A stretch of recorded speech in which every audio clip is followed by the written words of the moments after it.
နောက်တစ်ပုတ်လေ4မိနစ်နဲ့ဖတ်ကြမယ်လေးခွန်းက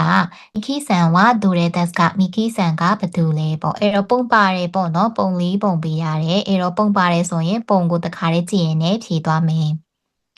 တာနာခဆန်နဲ့ခွန်နေဂျီဝဝါဒစီဝကျွန်တော်ကတဲ့ဒီမှာ main case ဆိုတော့ကျမကပေါ့နော်အန်အေနီဟျခုဂျူဘင်တဲ့ပေါ့အဲ့တော့လာလင်းရင်နံပါတ်ပေါ့နော်ဘင်းဆိုတော့လင်းရင်နံပါတ်230နဲ့အစတာနိုအာစမနက်ဖြန်ရဲ့မနက်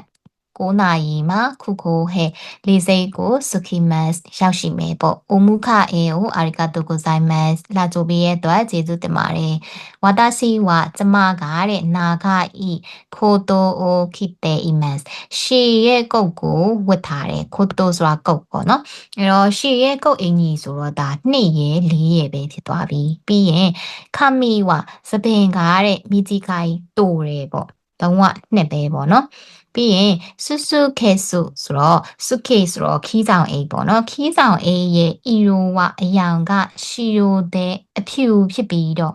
ခုရိုဤခပန်အိုမူတဲအီမတ်အမဲရောင်အိတ်ကိုကင်ထားတယ်လုံးဝနှစ်ပဲပေါ့နော်အဖြူရောင်ခီးဆောင်အိတ်ရဲ့အမဲရောင်အိတ်ကင်ထားတယ်よろしくお願いしますဆိုတော့ဒါကအဖြေနှစ်ဖြစ်သွားတယ်ပေါ့နော်